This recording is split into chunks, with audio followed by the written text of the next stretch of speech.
In legal language, this is called consideration.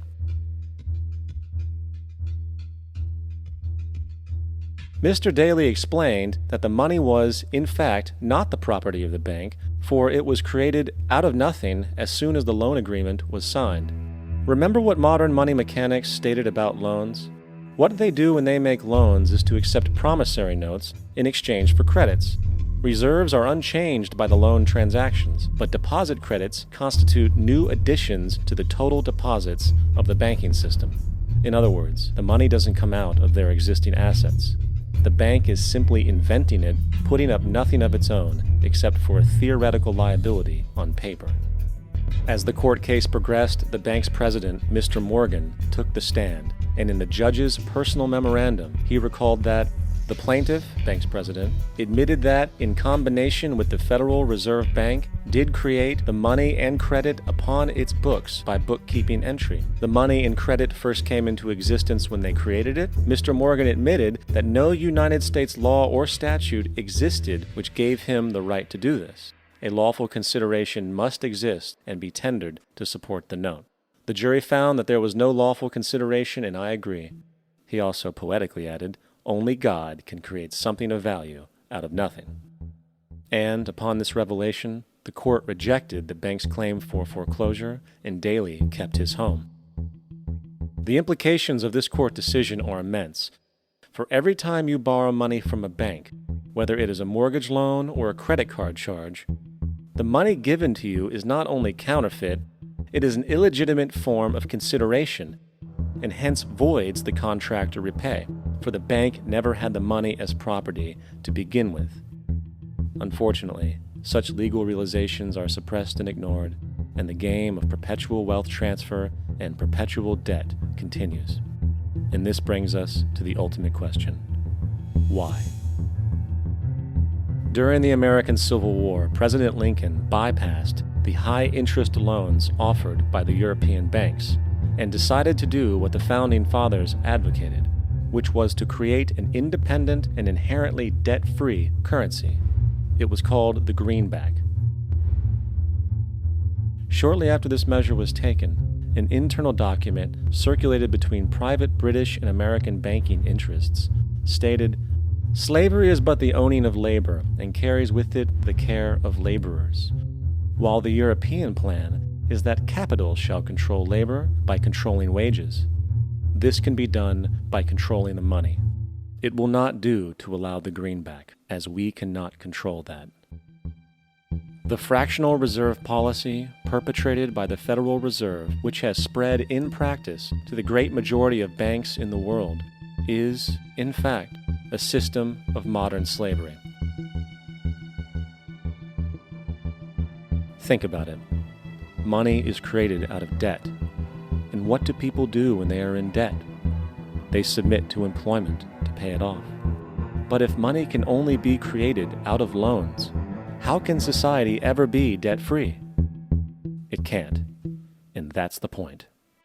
And it is the fear of losing assets coupled with the struggle to keep up with the perpetual debt and inflation inherent in the system, compounded by the inescapable scarcity within the money supply itself, created by the interest that can never be repaid, that keeps the wage slave in line, running on the hamster wheel with millions of others, in effect powering an empire that truly benefits only the elite at the top of the pyramid. For, at the end of the day, who are you really working for? The banks. Money is created in a bank and invariably ends up in a bank. They are the true masters, along with the corporations and governments they support. Physical slavery requires people to be housed and fed. Economic slavery requires people to feed and house themselves. It is one of the most ingenious scams for social manipulation ever created, and at its core, it is an invisible war against the population. Debt is the weapon used to conquer and enslave societies, and interest is its prime ammunition.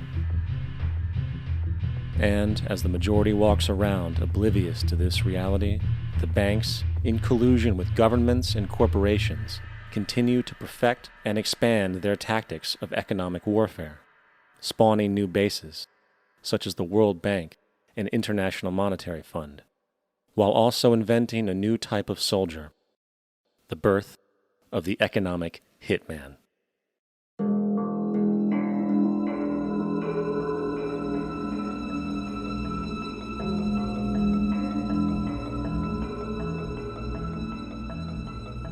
We economic hitmen really have been the ones responsible for creating this first truly global empire. And we work many different ways.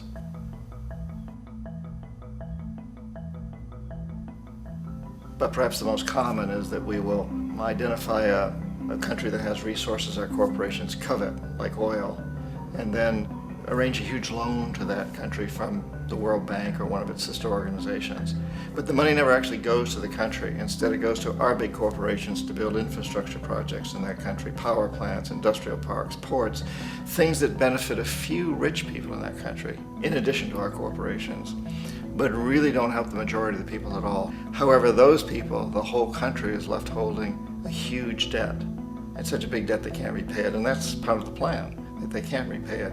And so at some point, we economic hitmen go back to them and say, listen, you owe us a lot of money, can't pay your debt, so sell your oil real cheap to our oil companies. Allow us to build a military base in your country, or send troops in support of ours to someplace in the world like Iraq, or vote with us on the next UN vote.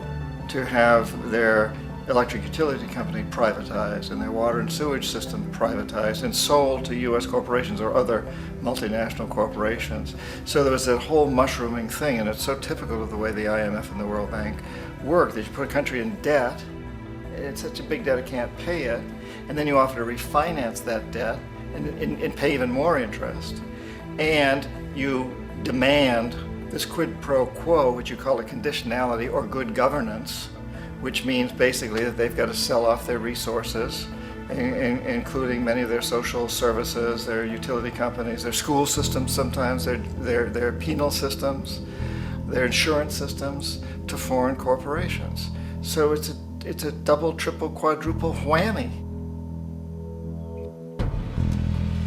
The precedent for economic hitmen really began back in the early 50s when democratically elected Mossadegh, who was elected in Iran, he was considered to be the hope for democracy in the Middle East and around the world. He was Time Magazine's Man of the Year. But one of the things that he'd run on and began to implement was the idea that foreign oil companies needed to pay the Iranian people a lot more for the oil that they were taking out of Iran. The Iranian people should benefit from their own oil.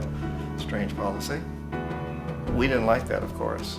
But we were afraid to do what we normally were doing, which was to send in the military.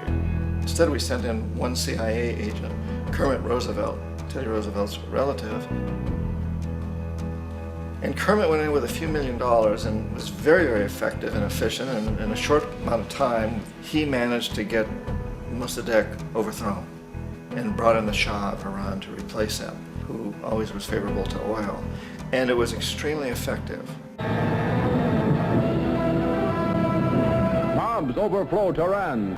Army officers shout that Mossadegh has surrendered and his regime as virtual dictator of Iran is ended. Pictures of the Shah are paraded through the streets as sentiment reverses. The Shah is welcomed home. So back here in the United States, in Washington, people looked around and said, wow, that was easy and cheap. So this established a whole new way of manipulating countries, of creating empire. The only problem with Roosevelt was that he was a card-carrying CIA agent, and had he been caught, the ramifications could have been pretty serious. So very quickly at that point, the decision was made to use private consultants to channel the money through the World Bank or the IMF or one of the other such agencies, to bring in people like me who worked for private companies, so that if we got caught, there would be no governmental ramifications.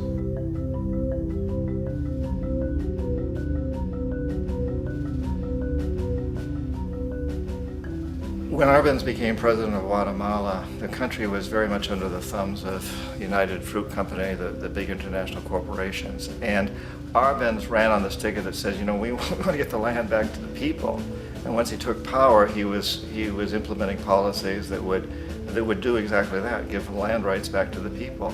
United Fruit didn't like that very much. And so they hired a public relations